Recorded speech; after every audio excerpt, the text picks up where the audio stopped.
সুখ ও আনন্দের ধারায় ছোট সংসার হোক পরিবার পরিকল্পনায় জনস্বার্থে সেন্সেশন।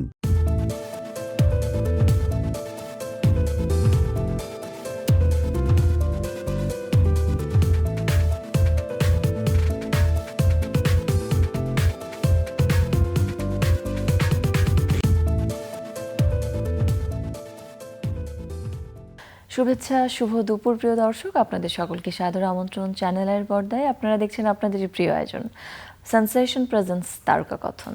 দর্শক, তারকা কথনের সেটে আমরা কথা বলি বাংলাদেশের বিনোদন জগৎ থেকে, বাংলাদেশের বিভিন্ন মাধ্যমে যারা কাজ করে যাচ্ছেন এবং তাদের কাজের মাধ্যমে আমাদের দেশের সংস্কৃতি, আমাদের দেশের বিনোদন জগৎ সমৃদ্ধ হচ্ছে দিন দিন। এবং আমাদের দেশের বিনোদন জগতের কথা যদি বলি, আমরা সিনেমা দেখতে যাই সিনেমা হলে, কিন্তু সেই সিনেমাটির পেছনে যারা কাজ করেন, যাদের মেধা মনন, যাদের অক্লান্ত পরিশ্রমের ফলে একটি সুন্দর নির্মাণ হয় চলচ্চিত্র, সেই পেছনে যারা কাজ করেন তাদেরকে নিয়ে আজকে বসেছি আমরা তারকা কথনের সেটে। তাদের সঙ্গে কথা বলবো বাংলাদেশের বিনোদন জগতে, বাংলাদেশের নাটক, বিজ্ঞাপন, চলচ্চিত্র এবং এই সব কিছুর যে পরিবর্তন হচ্ছে এই বিষয়গুলি নিয়ে। আজকে আমাদের সঙ্গে রয়েছেন তিনজন অতিথি। চলুন পরিচিত হয়ে নেই তাদের সঙ্গে। শুরুতেই সঙ্গে রয়েছেন কচি খন্দকার, নাট্য নির্মাতা, নির্দেশক এবং অভিনেতা। স্বাগত আপনাকে। সঙ্গে রয়েছেন মাহমুদ নিয়াজ চন্দ্রদীপ, প্রযোজক এবং নির্মাতা। আপনাকেও স্বাগত। এবং সঙ্গে রয়েছেন তন্ময় সূর্য, আমাদের নতুন তরুণ নির্মাতা। আপনাকেও স্বাগত।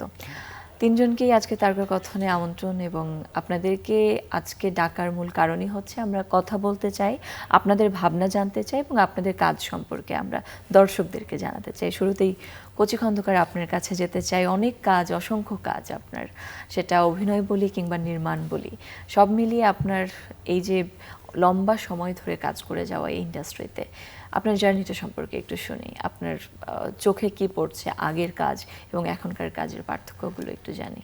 পার্থক্য, এই যে রিসেন্ট একটা ক্লিপ আসছে খুসরু প্লাস ময়না, মার্জুক রাসেলের একটা পরীক্ষায় যে ও ফেল করে বারবার। ফেল করলে একটি মানুষকে কি পরিমাণ সেই সময়ে মানুষ তাকে কিভাবে তিরস্কার করত। ফেলটা যেন একটা বিরাট পাপ, অযোগ্যতা, সোসাইটি ওইভাবে দেখছে। তো ফেল করার সংবাদটা সবার কাছে থাকতো। একটি ছেলে পাস করছে এটা বিষয় না, ফেল করেছে তাকে আরও অপমান করতে হবে। এই যে আমাদের সোসাইটিতে অপমান করবার যে একটি প্রক্রিয়া এবং শিক্ষা ব্যবস্থার যে জটিল বিষয়বস্তু, সব কিছু মিলিয়ে খুসরু প্লাস ময়না। সেটি বারবার যখন ক্লিপে আসে, মার্জুক যখন বলে, মানে যখন তাকে ফেল করে তখন সবাই তাকে জিজ্ঞেস করে, সে যখন পাস করে আসে তখন কেউ তাকে জিজ্ঞেস করে না। এই যে তার অভিমান হয়, তখন তাকে যে জিজ্ঞেস করে যে আমি যে পাস করছি এটা আমার জিজ্ঞেস করেন না কেন। তো এই যে তাকে বলে যখন, মামা আপনি আমার জিজ্ঞেস করেন আমার রেজাল্টের খবর কি, এবং আমি যে 5 বার ফেল করছি সেই 5 বার আপনি আমাকে জিজ্ঞেস করছেন, আজকে কিন্তু আমাকে 5 বার জিজ্ঞেস করতে হবে।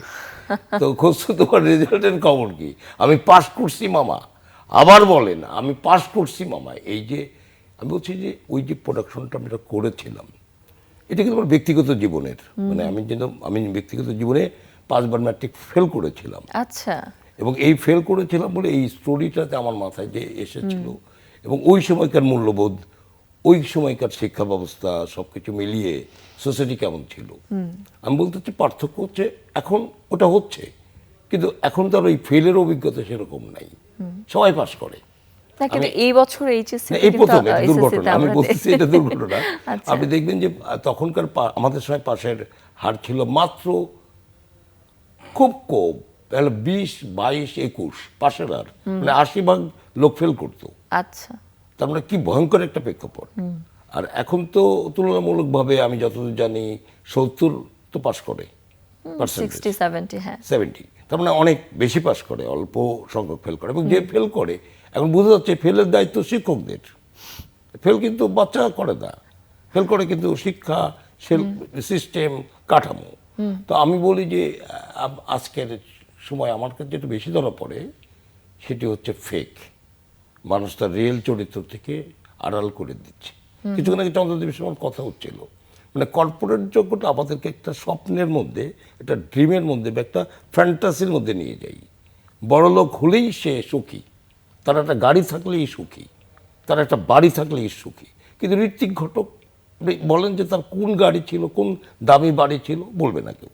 বলবে যে ঋত্বিক ঘটকের অযান্ত্রিক, মেঘে ঢাকা তারা, এগুলো তার সম্পদ, সুবর্ণরেখা। আমি বলতে চাচ্ছি কি যে এই মূল্যবোধের তো সংকট ব্যাপক। যদি আপনার কাছে টাকা না থাকে, আপনার যদি গাড়ি না থাকে, আপনাকে কিন্তু কেউ পদ পদবি দেবে না, আড়াল করে দেবে। এই যে সিন্ডিকেট, এটাকে আপনি যখন বলবেন তখন বলবেন না সিন্ডিকেট নেই, এটা একটা তামাশা, এটা বলতে যাই হোক। আমি প্রথমে যেটা বলতে চাই যে আমরা আমাদের এই ফেক জীবন থেকে, ফেক অবস্থান থেকে আমরা একটা রিয়েল জায়গায় যাই। অনেক ধন্যবাদ আপনাকে। মাহমুদ নিয়াজ চন্দ্রদ্বীপ, এবারে আপনার কাছে আসে। কাজ তো হচ্ছেই, আপনার উধাও আমরা দেখেছি, আরও বেশ কিছু কাজ আপনারা করে যাচ্ছেন, করছেন। এখন কোন কাজটা করছেন বা ব্যস্ততা কেমন যাচ্ছে? ব্যস্ততা নেই, ব্যস্ততা নেই। কারণটা হচ্ছে মানে কচিবাড়িতে একটা প্রসঙ্গ ধরে দিল যে কাজের এখন যে কাঠামো, যেটা কাঠামোটা যদি আমি এটাকে একটু খারাপভাবেই বলতে হবে, নির্মাতা হিসাবে কাজ করার স্কোপ নেই। কারণ এখন যে কাজগুলি হচ্ছে সেটা বলতে গেলে যে কাজ করতেছে সে নির্মাতা হিসেবে করতেছে না, সে ভাইরাল আর্টিস্টের কন্ট্রাক্টারি করতেছে। হিসাবটা এইটা। এখন কচিবাড়িরা যেখান থেকে শুরু করে তখন একটা কাজের প্রসিডিউর কী ছিল, একটা গল্প নিয়ে প্রোগ্রাম হেডের সাথে বসবে যে এই গল্প, এই ধরনের একটা নির্মাণ করতে চাই, এটার জন্য আমার এই বাজেট দরকার, এই ধরনের কাস্টিং দরকার, সেভাবে নেগোশিয়েট করে কাজটা হতো। এখন কিন্তু কাজটা সেভাবে হচ্ছে না। কাজটা হচ্ছে যে কার কত ভিউ, কোন আর্টিস্টের কত ভিউ, সেটা যেভাবে করুক। আর একটা তো ব্যাপার এখানে প্র্যাকটিস, যে নেগেটিভ জিনিস বেশি ভাইরাল হয়। তো এখন যেটা ঘটতেছে, ওই যে ভাইরাল আর্টিস্ট, ওর ওই জায়গাতে বিজনেস আছে, তো সবাই তো ওই ভাইরাল আর্টিস্টকে কাজ দিচ্ছে। ভাইরাল আর্টিস্ট সে কি করতেছে, সে হচ্ছে একটা নির্মাতা হায়ার করতেছে, মানে যেটাকে আমি ওই যে বললাম যে কন্ট্রাক্টর, যে আসলে আমার এই কাজটা তুমি এত টাকা করে দাও। বিজনেসটা কিন্তু ওর কাছে থাকতেছে সব জায়গায় নিয়ে। ওই ডিরেক্টরও কিন্তু, আমি তো গিল্ডেও আছি, সেখান থেকে যেগুলি দেখতেছি, হয়তো এখন যারা আমরা দেখতেছি কাজ করতেছে, কিন্তু তাদেরই অনেক কমপ্লেন আসতেছে এই টাকা পয়সা সংক্রান্ত। কিন্তু সেগুলি কেন আসতেছে, রিজন একটাই, সেটা হচ্ছে এই যে টাকা পয়সায় বিভিন্ন জায়গাতে যে বাজেটে সে নিচ্ছে, ওই বাজেটে সে করতে পারতেছে না প্রত্যেকটা জায়গাতে। এখন নির্মাতা ও কতক্ষণ ওর পকেট থেকে এইটা খরচ করবে, ওরও তো একটা চাপ পড়তেছে। তো এই কারণ হচ্ছে যে সিস্টেমটা টোটাল ইনব্যালেন্স। তাহলে কি আমরা আসলে একটা সৃজনশীল কিংবা মননশীল বিনোদন জগৎ থেকে একটা ব্যবসা কিংবা একটা কমার্শিয়াল জায়গাটায় শিফট করে গিয়েছি, এবং সেখানে কি মানে আমরা কি ভাইরালের পেছনেই তাহলে ছুটে চলেছি প্রতিনিয়ত? কমার্শিয়াল জায়গায় শিফট করা তো হচ্ছে আপনার মানে দোষের কিছু না। কমার্শিয়ালি আপনি যাবেন, মানে বিজনেস তো আপনি করবেন, কিন্তু বিজনেসটা আপনি কিভাবে করবেন এটার উপরে ডিপেন্ড করে। এখন আপনি কি বলে যে খাবারে ভেজাল দিয়ে যদি আপনি বিজনেস করেন তাহলে এটা কি হলো, অপরাধ। কিন্তু আপনি ব্যবসা করেন, আপনি ভালো মানের খাবার দেবেন, সেটার দাম ওইরকম করে রাখবেন, রেশিওতে সবাই চলবে, সেটা তো যাচ্ছে। তো এইটা তো আরো বড় অপরাধ। এখানে এই যে শিল্প সাহিত্য সংস্কৃতি, এটাকে ধ্বংস করে এইটার নাম দিয়ে যে কাজটা করা হচ্ছে, এখানে অপসংস্কৃতি, তো টোটাল সোসাইটি এখান থেকে নেগেটিভ জায়গায় চলে যাচ্ছে।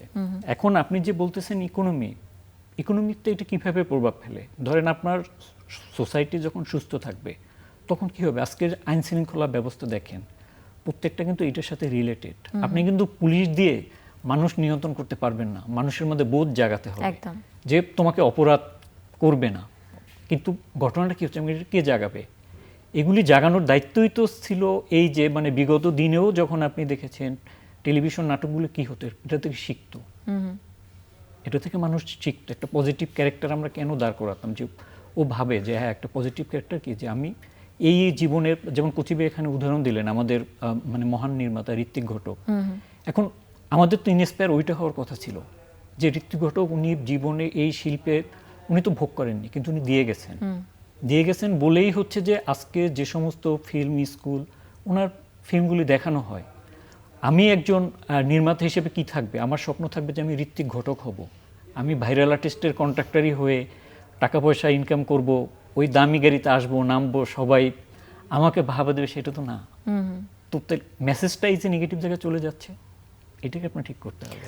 তারপরেও আমরা আসলে ইতিবাচকতার দিকেই ছুটতে চাই, প্রত্যাশাও সেটি করতে চাই। তন্ময় সূর্য, আপনার কাছে আসছি। নতুনভাবে নতুন নতুন কাজ করার একটা অদম্য প্রয়াস আপনার মধ্যে আমরা দেখছি এবং আপনি একটি চলচ্চিত্র নির্মাণ করেছেন হাঙর, সেখানে বাংলাদেশে যেরকম আর্টিস্টরা রয়েছেন একই সঙ্গে নেপালি একজন আর্টিস্টও রয়েছে আপনার কাজে, এবং আশা করছি এবার পুজোতে সেটি মুক্তি পাবে। একটু শুনি সেই কাজটি সম্পর্কে। হাঙর আমার প্রথম চলচ্চিত্র, খুবই আশাবাদী, খুবই সবাই মিলে চেষ্টা করেছে একটা ভালো সিনেমা তৈরি করার। হাঙর আসলে উপকূলের গল্প, উপকূলের মানুষের গল্প, মানুষের যেই প্রচণ্ড যুদ্ধ করে বেঁচে থাকা, সেই বেঁচে থাকার গল্প। কি হয়, আমাদের উপকূলগুলোর মানুষরা খুব বেশি শিক্ষার আলো আলোকিত হতে পারে না, ওদের ছোটবেলা থেকেই বাস্তব জীবনের টানাপোড়েনের সাথে প্রচুর দৌড়াদৌড়ি শুরু হয়ে যায়। আমার বাড়ি দক্ষিণ অঞ্চলে, দক্ষিণবঙ্গে, তো আমি বেশ কিছুবার এরকম উপকূলে যাওয়ায় কিংবা ঘুরতে যাওয়ায় আমি এই বাস্তবতাগুলোর সাথে পরিচিত হয়েছি। আমি এরকমও দেখছি যে একই পরিবারের একজন জেলে, ওনার 4 সন্তান, একটা হয়তো 20 বছর, একটা 15 বছর, একটা 12 বছর, আর একটা কিনা কোলে। যেটা কোলে, ও বাদ দিয়ে বাকি 3 জনই বাপের দেনার দায়ে দাদন খাটতেছে। বিভিন্ন যারা জোতদার, মজুদদার কিংবা আড়ত মালিক, তাদের সাথে বিনা পারিশ্রমিকে শুধুমাত্র পেটে ভাতে বলে, ওরা পেটে ভাতে কাজ করতেছে। সো এই যে একটা দুষ্ট চক্র এখানে চলে, কিন্তু মানুষের ইচ্ছার বিরুদ্ধে তাকে খাটায় নেওয়া, যেই পরিমাণ পরিশ্রম করছে মানুষ, সেই পরিমাণ স্বাচ্ছন্দ্যে জীবনযাপন করতে না পারা, এরকম একটা ডার্ক গল্প আমরা তুলে আনার চেষ্টা করছি একদমই বাঙালি আবহে। মানুষ যেন সিনেমা হলে গিয়ে শুধুমাত্র মেসেজটাই না পায়, একটু আনন্দও পায়, এন্টারটেইনও হয়, ওই জায়গা থেকে আমরা হাঙরটা নির্মাণ করার চেষ্টা করছি। হাঙরের জন্য অনেক শুভকামনা এবং আমরা অপেক্ষায় থাকব হাঙর দেখার জন্য। কেমন বানালেন তরুণ নির্মাতা তন্ময় সূর্য। আবারও কচি খন্দকার আপনার কাছে একটু ফিরে আসছি। আমরা চন্দ্রদীপ তার কাছ থেকে শুনছিলাম আসলে বর্তমান এই নির্মাণের জায়গাটা সম্পর্কে, এবং এখানে যে আসলে একটা ভাইরালের দিকে ছুটে যাওয়ার প্রবণতা আমরা দেখছি, সেটা যে কোনো জায়গাতেই, সেটা বিজ্ঞাপন হোক কিংবা সেটা কাস্টিংয়ের ক্ষেত্রে হোক বা নির্মাণ শৈলীর দিক থেকে হোক। এ বিষয় নিয়ে আপনার আসলে ভাবনাটা কি, আপনার কি মনে হচ্ছে আসলে কি আমাদের মধ্যে সঠিক সংস্কৃতি চর্চা কিংবা একটা শুদ্ধ মননশীল জায়গা কিংবা একটা সৃজনশীলভাবে একটা বার্তা পৌঁছে দেওয়া আমাদের যারা অডিয়েন্স রয়েছে তাদের কাছে, এই জায়গাটার একটা ঘাটতি বা অভাব তৈরি হয়েছে? আপনি যেটা বলছেন যে আসলে ভাইরালটা ব্যাপার না, ভালো একটি কাজ, এটা হলো প্রধান কাজ। আমাকে ভালো কাজটা করতে হবে। এখন অনেকের লোভ হয়, সে লোভটাকেই চূড়ান্তভাবে ধ্বংস করে দেয়। সে হয়তো মনে করছে একটা অশ্লীল গাল দিলে এটি মানুষের কাছে পৌঁছে যাবে খুব দ্রুত। সে হয়তো জানছেই না যে এটা হলো দিয়ে দিস গালটা, তো মানুষের কাছে পৌঁছেও গেছে, কিন্তু মানুষরা কিভাবে নিচ্ছে ওটার কিন্তু সে বিশ্লেষণ করতে চাচ্ছে না, সে জানেও না ব্যাখ্যাটা, যে কারণে ও আরো লোভ করে আরো কিছু অশ্লীল কন্টেন্ট দিয়ে যাচ্ছে। তো আমরা মনে করি যে এটা ভাবার সময় এখন আসছে। আমরা যে এখন যে শুধু ভাইরাল হচ্ছে তা তো না, কিছু মেধাবী ভাইরাল এবং ভালো কাজ, এটা কি বিপরীতমুখী বিষয়? এই যে আমি চন্দ্রদীপ এবং একদমই না, একটা কাজ যদি ভালো হয় সেটা তো অবশ্যই মানুষের কাছে গ্রহণযোগ্যতা পাবে, মানুষ দেখবে। এবং মানুষ দেখবে মানে কি, মানুষ আমরা এই যে রোদ বলি বা আজকে যে বনলতা সেন বলি, তো যাই বলি, তারা যে একটা ভাষা তৈরি করেছে মানুষ তো দেখতে গেছে। এই যে মাস্তল, আমি তো দেখলাম প্রচুর মানুষ, হ্যাঁ, শিল্পকলাতে এখন সেখানে প্রদর্শন লাইন ধরে দেখেছে। এবং আমি বলতে চাচ্ছি, আমি নিজে দেখেছি মাস্তল, ফ্লোরে বসেও যারা আমি দর্শক 3টা ছবি দেখেছি। তো আমি বলতে চাচ্ছি যে সম্ভব না কেন, সম্ভব। কিন্তু সমস্যাটা হচ্ছে যে ওই যে কিছু খারাপ জিনিসের প্রতি, কিন্তু নিষিদ্ধ জিনিসের প্রতি মানুষের দুর্বলতা বহু পুরানো, প্রাচীন, এবং সে না বুঝে, তার মূর্খতা আছে, সে ওইটাকে হয়তো গ্রাস করছে। আর আমরা মনে করছি তো এটি চলে যাচ্ছে, এটি ট্রেন্ড। আসলে ব্যাপারটা তা না। আপনাকে মৌলিকভাবে যে ও আজকে যে সূর্য যে তার হাঙর ছবির কথা, যে গল্পর কথা বললো, অজস্র গল্প, কিন্তু মানিক বন্দ্যোপাধ্যায়ের পদ্মনদীর মাঝে যদি আমরা এরকম জেলে সম্প্রদায়ের প্রচুর গল্পের সন্ধান আমরা পাবো।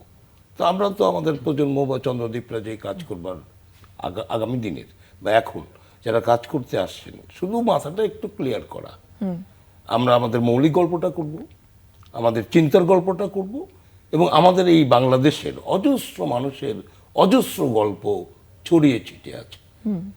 আমি তো খুসরু প্লাস ময়নার কথা বললামই। আমার বাইসাইকেল এই চ্যানেল আই থেকে গেছিল, ভীষণ আদনান- জনপ্রিয় একটি কাজ। আদনান আল রাজীব একটা বাইসাইকেলের জন্য, ফনিক সাইকেলের জন্য একটা বাবার কাছে একটা সন্তানের আবেদন, এবং সেটি শেষ পর্যন্ত মানুষ যে কাঁদে নাই, চোখে পানি আসে নাই। বাবা কত কষ্ট করেছিল, সেই সালে আহমেদ আমাদের বিখ্যাত অভিনেতা। তো আমি আদনান এবং সালে আহমেদের এই প্রোডাকশনটা আবার আমি এখান থেকে বলবো, দেখেন হাজার হাজার মানুষ দেখেছে, এখনো আমাকে প্রচুর মানুষ রেসপন্স করে। সুখ ও আনন্দের ধারায় ছোট সংসার হোক পরিবার পরিকল্পনায়, জনস্বার্থে সেন্সেশন। আমরা চন্দ্রদীপ আপনার কাছে আবারও ফিরে আসছি। এই যে যারা নির্মাণ করেন তাদের একটা কথা থাকে, দর্শক যা চাই সেটি আমরা দিচ্ছি। আসলে কি দর্শক যা চাই সেটি দেওয়াটাই নির্মাতা হিসেবে দায়বদ্ধতার জায়গা, নাকি এখানে আরো কিছু বিষয় মূল্যায়ন অবশ্যই করতে না। হয়? নির্মাতার দায়িত্ব, যিনি নির্মাতা, ওই যেটা বললাম, আপনি যে কথাটি বলছেন ওটা কন্ট্রাক্টরের কথা, ওইটা নির্মাতার কথা না। নির্মাতা পথ দেখাবে, নতুন পথ তৈরি করবে, নতুন দর্শক তৈরি করবে। আচ্ছা, নতুন দর্শক তৈরি করবে। যেমন আপনি প্রসঙ্গ ধরে দিলেন উধাও, এটা আমার এখন পর্যন্ত সম্প্রচার হয় না। এটা একটা গুমের গল্প, এটা আমি নির্মাণ করেছি। হয়তো আপনি নেটে সার্চ দিয়ে উধাও পেয়েছেন, এরকম কিছু নির্মাণ করেছি, কিন্তু এটা গুমের গল্প একদম। আমার আয়নাগর নিয়ে করা, কিন্তু বেসরকারি টেলিভিশন চ্যানেল এইটা চালাতে আগ্রহবোধ করতেছে না, বা অন্য জায়গা থেকে সেটা অন্য হিসেবে। ধরেন আমার রিসেন্ট গত ঈদে যেটা গেল, মৎস্যকন্যা। মৎস্যকন্যা, উনি যেহেতু বললেন ওনার ওই গল্পের ভিতরে, মৎস্যকন্যাটা হচ্ছে উপকূলীয় অঞ্চলে একটা মেয়ে, সে মাছ ধরে, তার গল্প। কারণ মাছ ধরে কেন, সে মাছ ধরতে বাধ্য হয়, তার বাবা নেই। জেলেপল্লীতে একটা মিথ আছে, মেয়েরা যদি মানে নৌকায় ওঠে তাহলে অশনি সংকেত নেমে আসে। আচ্ছা। এখন ওই জায়গাতে আমার ফাইনাল মেসেজ যেটা ছিল যে এটা তো আসলে তাদের ভ্রান্ত ধারণা, সঠিক না। কিন্তু ঘটনা কি ঘটে, কয়লার জাহাজ ডুবে। ওখানে ওই মেসেজটাই আমি দিতে চাইছি যে এই যে পাওয়ার প্ল্যান্ট বা আদার দিয়ে এই যে এনভায়রনমেন্টকে ধ্বংস করা হচ্ছে, কয়লার জাহাজ ডুবে, যে কারণে মাছ মারা যায় সমুদ্রে, ওইটা দেখে ওরা দায়ী করে যে মেয়েটা ও নৌকা নিয়ে সমুদ্রে গেছে, এই কারণে অশনি ইয়ে পড়ছে। গল্পটা কিন্তু এইটা। এই মৎস্যকন্যাও কিন্তু আরটিভি বিগত 4 বছরে কিন্তু অন এয়ার দেয়নি। এটা কিন্তু আমার 21-এ নির্মাণ করা একটা কাজ, এই বছর সম্প্রচার হলো। এখন বিষয়গুলি কি আসতেছে, এখন ওইখানে হয়তো আমার ভাইরাল আর্টিস্ট ছিল না, ওখানে রিচি আপা ছিল, রিচি সুলাইমান ওই সময়। তো এখন ওনাকেও হয়তো বিজ্ঞাপনের আসপেক্ট থেকে ওনারা মানে বারবার ওখান থেকে আমার যেটা শোনা যায়, এটা কিন্তু আরটিভি কিন্তু অনেক আগে এটা কিনে নেওয়া, কিন্তু সম্প্রচারের জন্য তাকে 3 থেকে 4 বছর বা এই বছরও হয়তো অনেক ইয়ার পরে সেটা সম্প্রচারে তারা দেওয়া, কিন্তু স্পন্সর আগ্রহী না। তো এখন কচিবাইও যে জায়গাটা বললো, আমাদের যে জায়গার সংকটটা কোথায়, সংকটটা হচ্ছে যে বিজনেস কিন্তু ভালো কন্টেন্টে আছে। আপনি যেটা বললেন যে শিল্পকলাতে মাস্তুল দেখার জন্য ভিড় জমেছে, তার মানে কি ভালো কাজের দর্শক আছে অবশ্যই। কিন্তু এই যে একটা ট্যাবু তৈরি করা হচ্ছে যে এই সমস্ত কাজের দর্শক নাই, আমাদের এইগুলি দেখাইতে হবে, গালাগালি দেখাইতে হবে, নেগেটিভ জিনিস দেখাইতে হবে, এইটাও আবার হচ্ছে যে আরেক ধরনের আরেকটা সিন্ডিকেট। ওই যে আমরা বললাম যে সিন্ডিকেট, যেটার ফাইনাল রেজাল্ট কি আমাদের শিল্প সাহিত্য সংস্কৃতি ধ্বংস হোক একটা। কারণ এখানে হয় কি, ধরেন যারা প্ল্যানার একটা জাতিকে ধ্বংস করে, তারা তো অনেকগুলো লেভেলে তারা হচ্ছে যে এই ঘটনাগুলি ঘটায়। একটা লেভেল থেকে তারা পুশ করছে যে জেনারেল যারা ব্যবসায়ী ওদের কাছে ধরাই দিচ্ছে এটা চলে না, ও কিন্তু ওর মতোই চলতেছে। হিডেনে কিন্তু আর এক ধরনের আবার এটাকে নিয়ে চলে যে এই জিনিসটা যাতে না চলে, এটা হিডেনে এগুলি করে দেওয়া। তার মানে কি হচ্ছে যে যারা ভালো কাজ করতেছে, ওই যে বললেন যে নির্মাতা পথ দেখাচ্ছে, ওই নির্মাতার পথটা বন্ধ করে দাও, কন্ট্রাক্টর মার্কেটটা বাড়াই দাও। এইটাই হচ্ছে যে এই যে বলা হয় সিন্ডিকেট বা সিন্ডিকেট নেতিবাচক দিক, এটাই করতেছে। বিষয়টি দুঃখজনক, কিন্তু আমরা প্রত্যাশা করব যে এই সকল সিন্ডিকেট বলি বা যাই বলি, আমরা যদি সবাই একসাথে হয়ে কাজ করি বা কোঅপারেশনের জায়গাটা ওপেন থাকে, তাহলে ভালো কাজগুলো কিন্তু দর্শকের কাছে পৌঁছে যায় এবং দর্শকরা কিন্তু ভালো কাজটাকে পিক করতে পারে। আমরা যদি নাটকের কথাই বলি, অনেক নাটক এখন চলছে যেখানে অনেক ধরনের অশ্লীলতা কিংবা গালাগালি দেখানো হচ্ছে, তো সেখান থেকে এটা আমাদের এই গল্প, এই কাজটা কিন্তু দর্শক বেছে নিয়েছে এবং ব্যাপকভাবে সাড়া ফেলেছে এই নাট্য অঙ্গনে। সো বিষয়টা আসলে দর্শকরা খুঁজতে থাকে ভালো কাজ, আমরা যেটি দেখেছি বারবার, যেটি প্রমাণিত হয়েছে। তন্ময় সূর্য, আপনার কাছে আসতে চাই। প্রফেশন হিসেবে আমি যতদূর জানি আপনি ডাক্তার, সেখান থেকে নির্মাতা, কেন? বেসিক্যালি আমাকে ডাক্তার না বলে মেডিকেল ড্রপ আউট বলাটা ভালো। আই উড ফিল আচ্ছা। কমফর্ট, আদারওয়াইজ আমার মেডিকেল ফ্রেন্ডসরা আমারে মারবে। আচ্ছা, ডাক্তার লাইফ থেকে মিডিয়াতে আসার জার্নিটা একটু অদ্ভুত। আমি পড়াশোনা মেডিকেলে করতে করতেই একটা সময় ফিল করলাম যে আমার সকালটা আমি এনজয় করতে পারছি না। মানে আমি পার্সোনালি খুব একটু কালমলি দিনটা শুরু করতে চাই। তো কি হয়তো সকাল 8টার সময় দৌড়াদৌড়ি, প্রথমে ক্লাস, তারপর ওয়ার্ড, এবং দিনটা এমনভাবে শুরু হচ্ছে যে মানুষের দুঃখ, কষ্ট, যন্ত্রণা, এবং আমি চাইলেও যে একটু ব্রেক নিব সেটা পারবো না, কারণ I am dealing with human life. এত সফিস্টিকেটেড একটা ব্যাপার যে আমার একটু সময়ের বেখেয়ালিতে একটা অনেক বড় ম্যাসাকার হয়ে যেতে পারে। সো এই বিষয়টা আমার স্টুডেন্ট তখন থেকে আমাকে মানে প্রেশার দেওয়া শুরু করলো মানসিকভাবে। তো সামহাউ একটা সময় আমি তখনও ছবি তুলতাম, মেডিকেল ক্যারিয়ার, মেডিকেল ফটোগ্রাফি করতাম। তো ওই করতে করতে বিজ্ঞাপনের ইন্ডাস্ট্রির বেশ কিছু মানুষের সাথে পরিচয় হয়ে গেছিল। সো ওই দৌড়াদৌড়ি করতে করতে আমার মনে হলো যে আসলে এই যে মেকিংয়ের মজাটা আমি যখন দেখলাম যে সামনে থেকে কি করে একটা স্ক্রিপ্ট জীবন্ত হয়ে উঠছে, মানুষ সেটাকে দেখছে, গ্রহণ করছে, সেটা নিয়ে আলাপ আলোচনা করছে, আমার মনে হলো I am finding my soul here. So ওই জায়গা থেকে আস্তে আস্তে মেডিকেল প্রফেশন থেকে ফিল্ম এবং মেকিং এ প্রথম চলচ্চিত্র হাঙর, কাজটি সম্পর্কে একটু জানতে চাই, কোথায় শুটিং করেছেন বা কারা ছিল এই কাজটিতে? আমরা পুরো শুটিংটাই করেছি কুয়াকাটায়। আচ্ছা। একদম আমরা 1 মাস ধরে কুয়াকাটায় ছিলাম। আমাদের সবগুলো জোনই কুয়াকাটা ধরে ওই রেডিয়াসে 10 থেকে 12 কিলোমিটারের মধ্যে। কাজটাতে আমার প্রোটাগনিস্ট অর্ণব খান, ওকে মানুষ নতুন হিসেবে নতুনভাবে দেখবে এই সিনেমাটাতে। ওর সাথে আছে তাহমিনা অথই, ওকে ফেউয়ে দেখেছে দর্শক, গ্রহণ করেছে, কিন্তু আমার মনে হয় যে এই কাজটাতে ওকেও মানুষ অন্যরকমভাবে দেখবে। এর পাশাপাশি আছেন দিনার ভাই, ইন্তেখাব দিনার ভাই, দীপা আপা, একে আজাদ সেতু ভাই, বাবলু বোস, মাহফুজ মুন্না, শরীফুল। সো এরা। আর একটা বিশেষ আকর্ষণ হচ্ছে আমার যিনি হাঙর নাম চরিত্রে যিনি, উনি নেপালের, ওনার নাম ওনাকে কিভাবে পেলেন আপনি? ওকে, ওনাকে পাওয়ার ঘটনাটা একটু ইন্টারেস্টিং। আমি 2022 কিংবা 23-এ নেপালে গেছিলাম আরেকটা সিনেমার কাজে। তো হাঙরের গল্পটা কিন্তু আমার অনেক আগেই ভাবা, ওই যে বললাম আমি উপকূলে গেছি, মানুষকে দেখছি অনেকভাবে, অনেক রকমভাবে। তো তখন থেকেই গল্পটা যখন মাথায়, তো এই চরিত্রটার জন্য আমার একটা ওরকম মানুষ দরকার ছিল, ওরকম অভিনেতা দরকার ছিল যাকে দেখলে না হাঙর রিপ্রেজেন্ট হয়, মানে ওর ফিজিকের মধ্যে হাঙর শব্দটার মধ্যে যে ব্রুটালিটি, ওই ব্যাপারটা যেন ওর ফিজিক্যাল অ্যাপিয়ারেন্সেই থাকে। তো আমি যখন ওই নেপালে ওই কাজটা করছি, তো একদিন এরকম কাজ শেষ করে আমরা আড্ডা দিচ্ছিলাম, আমাদের নেপালের যিনি প্রডিউসার, যিনি হচ্ছেন কোঅর্ডিনেটর, সবাই বসে। তো I saw someone is coming towards us, যে একটা মানুষ হেঁটে আসছে একটা ফ্রন্ট ওপেন, একটা স্লিভলেস একটা শার্ট পরা, এবং ওর appearance is like someone is approaching.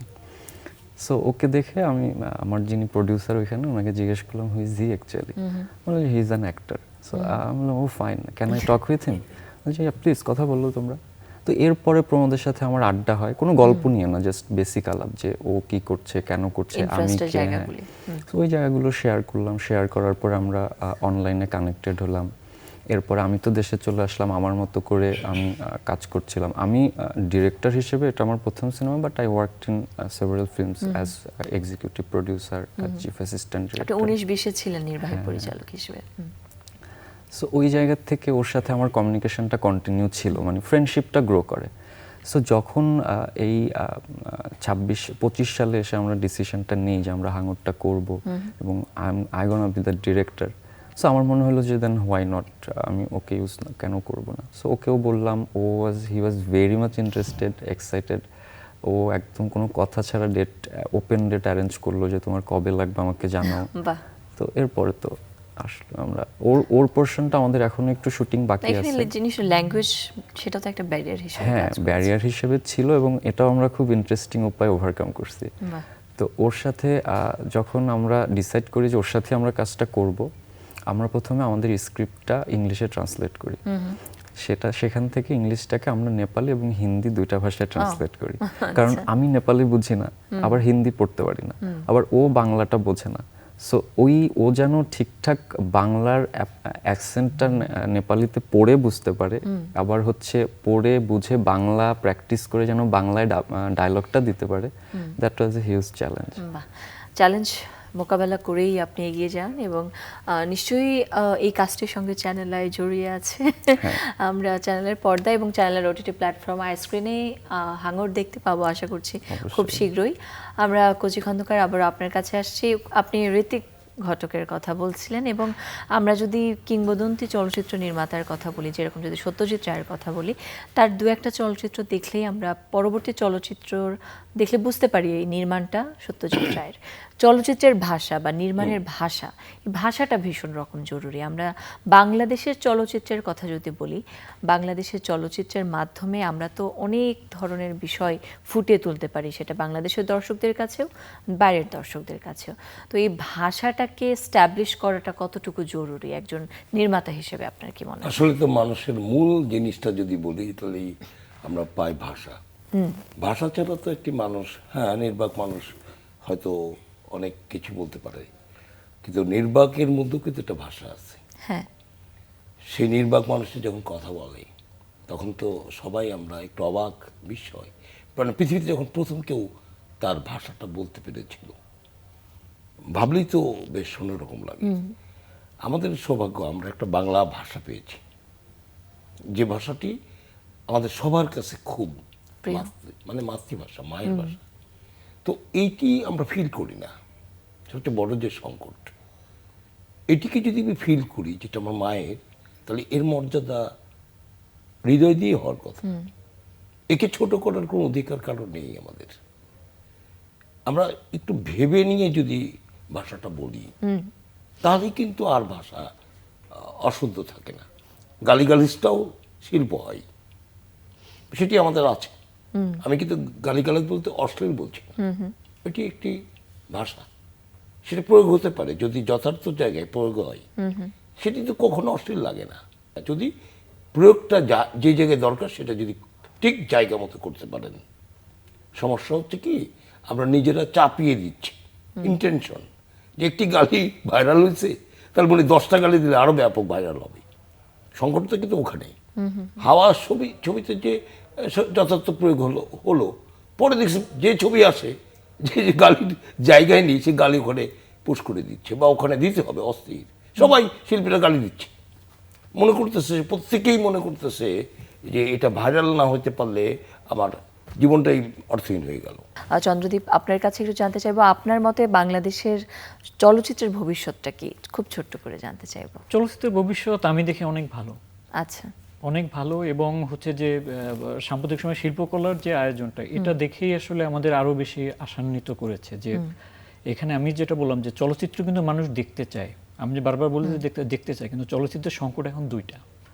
প্রথম ঘটতেছে সিঙ্গেল স্ক্রিনে দেখার পরিবেশ নাই, সিনেপ্লেক্স অত্যন্ত ব্যয়বহুল, এইটার মাঝামাঝি একটা জায়গাতে নিয়ে আসতে হবে 1 থেকে 150 টাকার মধ্যে, এবং হচ্ছে যে এসি রুমে চলচ্চিত্র দেখতে পারে এই ব্যবস্থাটা করতে হবে, তাইলেই চলচ্চিত্র আবার হচ্ছে যে যেমন আমরা হল ভর্তি দর্শক দেখতাম, মানুষ দেখতো, এটা দেখবে এবং এই পরিবেশটা তৈরি করা সম্ভব।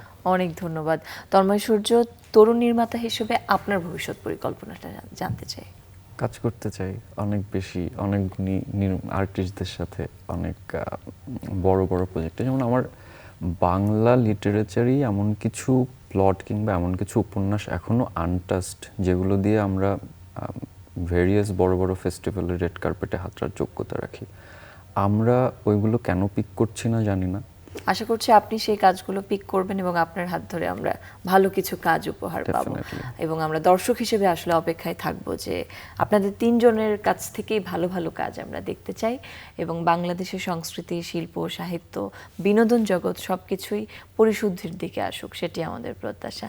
প্রিয় দর্শক, আপনাদেরকে অনেক ধন্যবাদ এতক্ষণ আমাদের সঙ্গে থাকবার জন্য। আবারও ঠিক একই সময় দেখা হবে চ্যানেলের পর্দায়। সে পর্যন্ত আপনারা সকলে ভালো থাকুন, সুস্থ থাকুন। আজকে বিদায় নিচ্ছি। সুখ ও আনন্দের ধারায় ছোট সংসার হোক পরিবার পরিকল্পনায়, জনস্বার্থে সেন্সেশন।